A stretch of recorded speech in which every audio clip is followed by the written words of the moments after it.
In March 2026, the Bank of Japan spent $47 billion in a single week. Not on roads, not on hospitals, not on its people. On one thing, stopping its own currency from dying. That number should terrify you, not because of what it says about Japan, because of what it says about where we are right now in history. There is a pattern.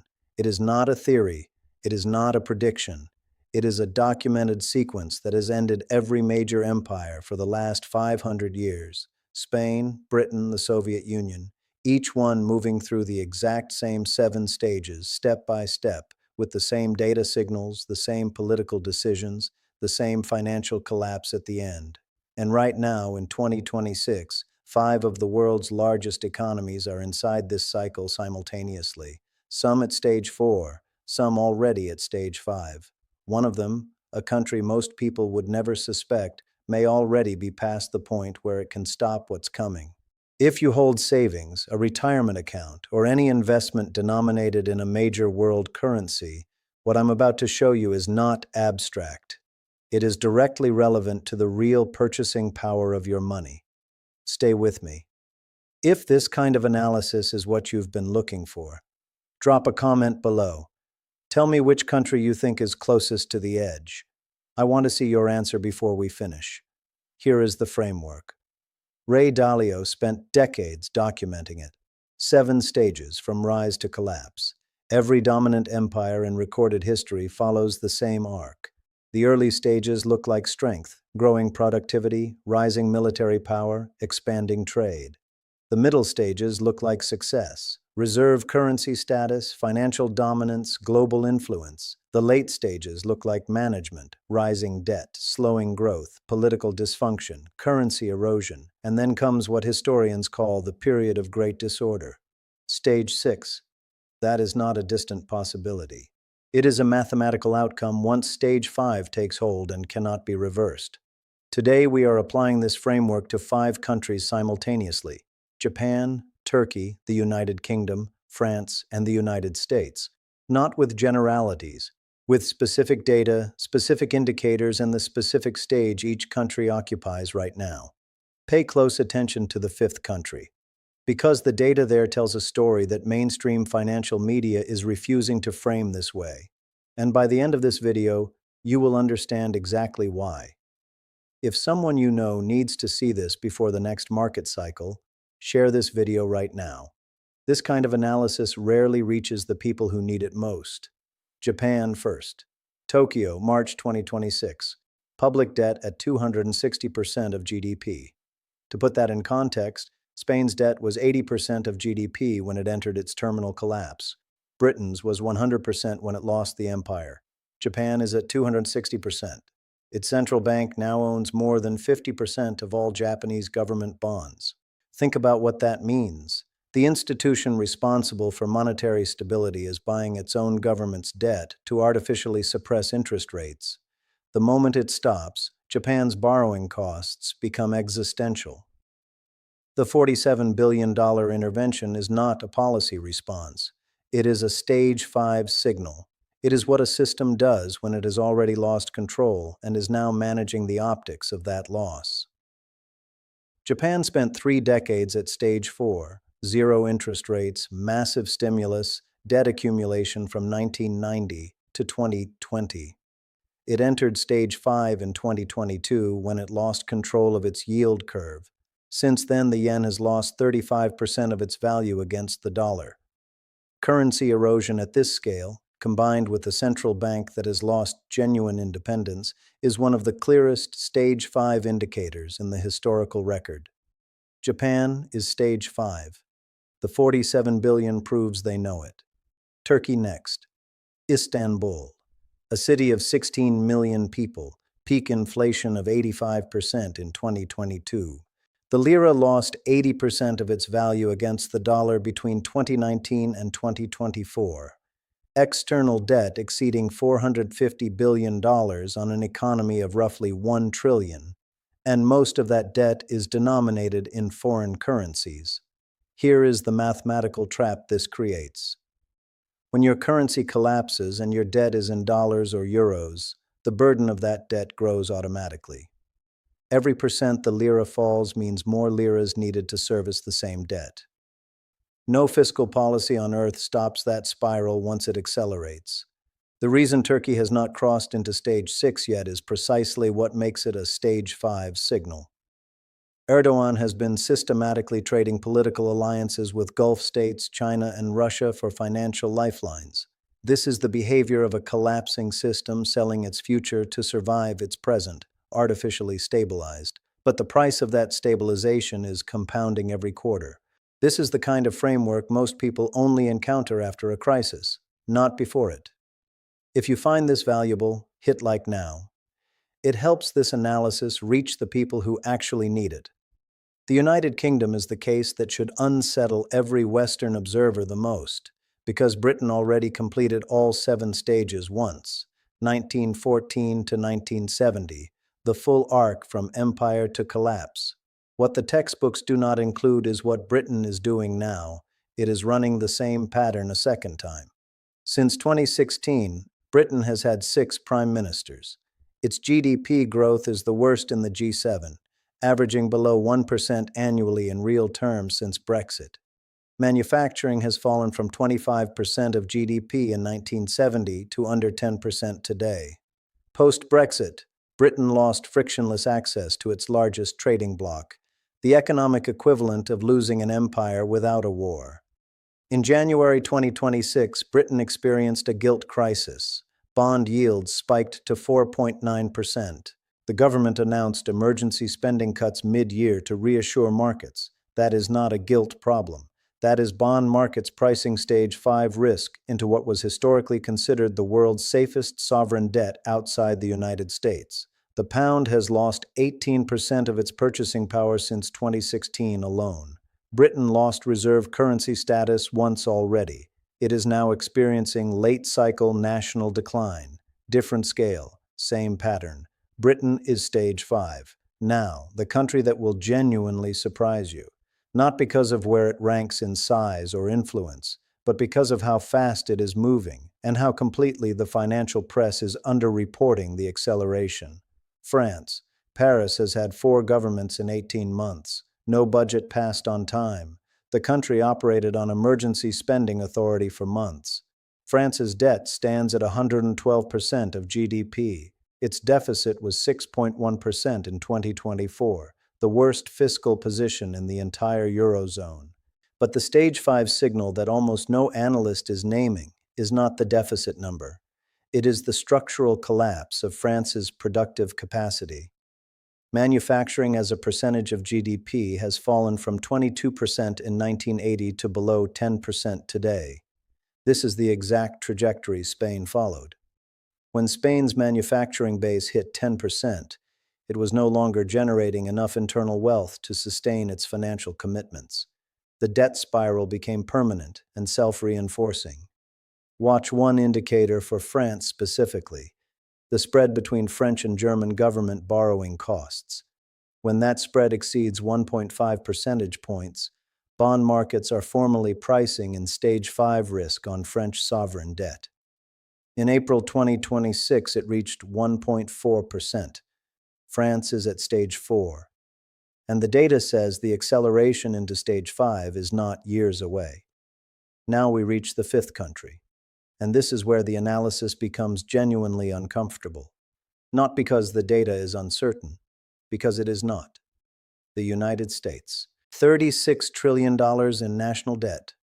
$1 trillion per year in interest payments alone, more than the entire U.S. defense budget. A deficit of $1.8 trillion in 2024 during a year of economic growth. Read that again.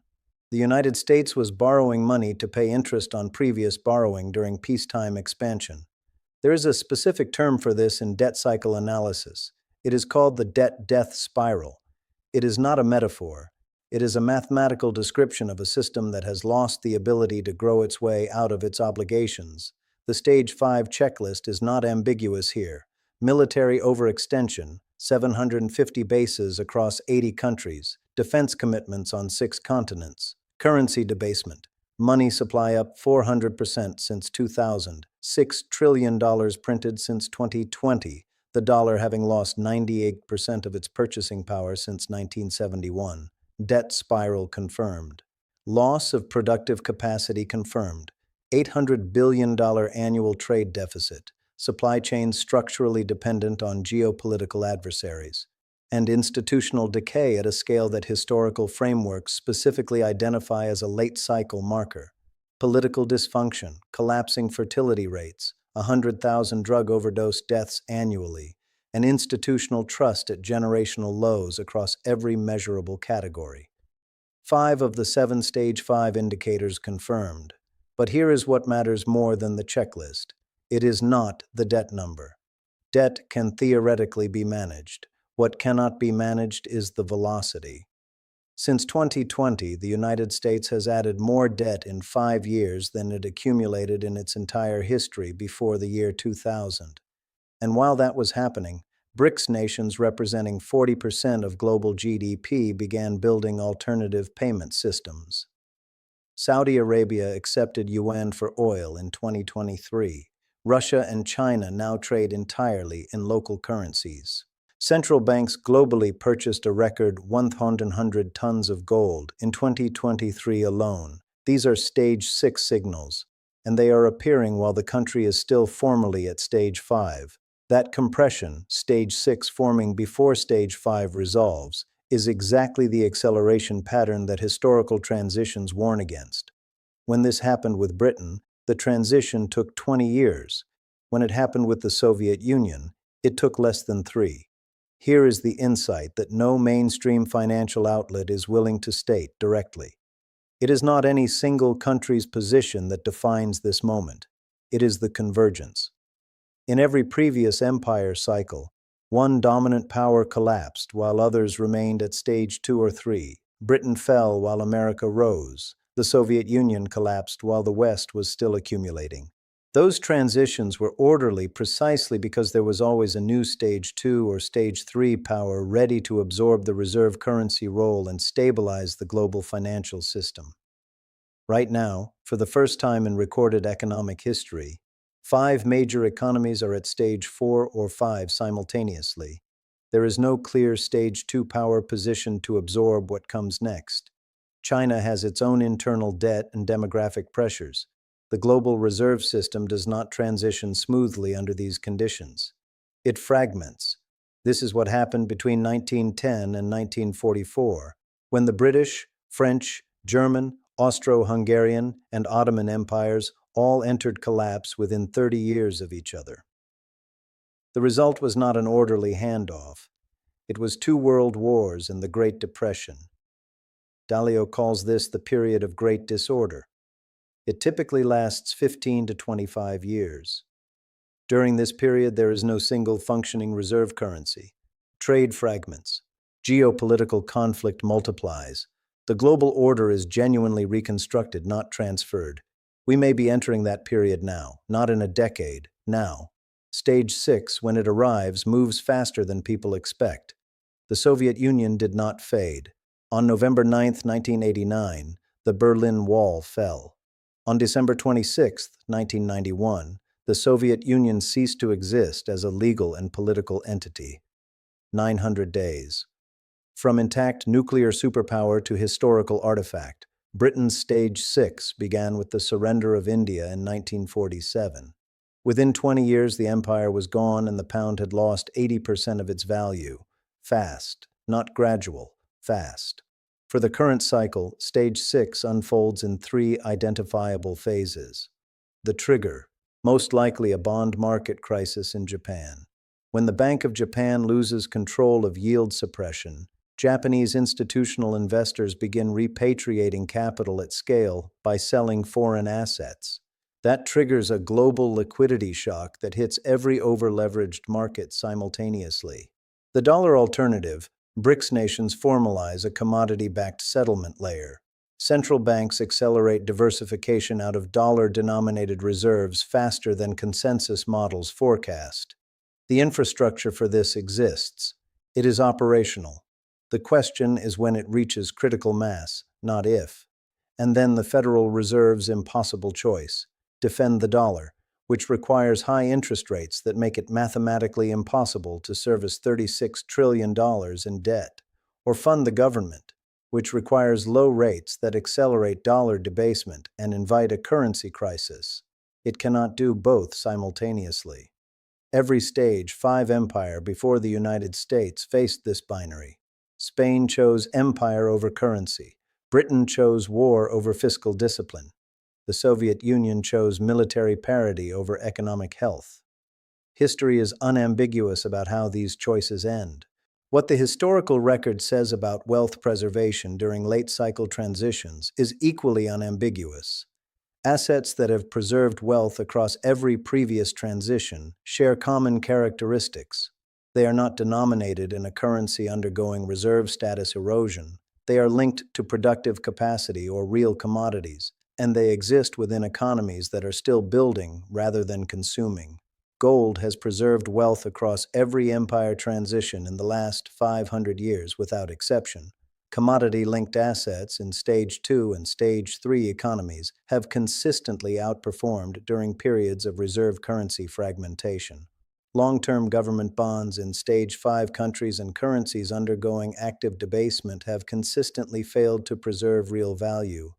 The mechanism is not gradual. When reserve currency status erodes, the currency does not decline in an orderly line. It cascades. Foreign holders sell. The selling causes further decline. The decline triggers more selling. The process accelerates until a new equilibrium is found, almost always at a dramatically lower valuation than anyone predicted before the move began.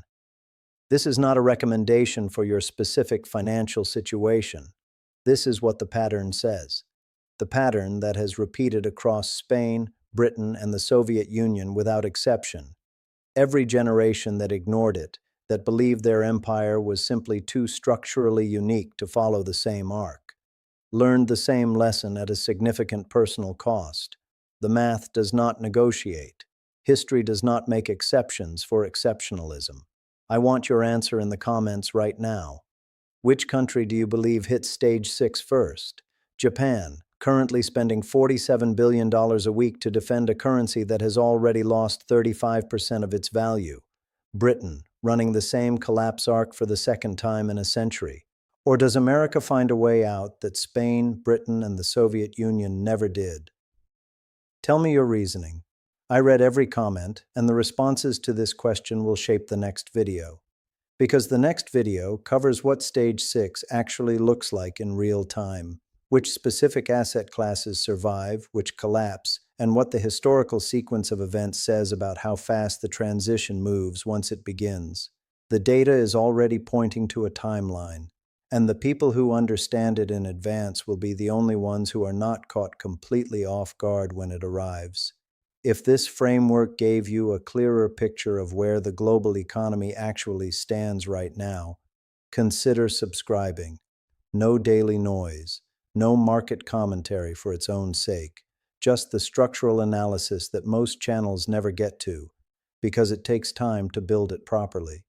The next video in this series is already in progress. And based on what we covered today, you will not want to miss where the data points next.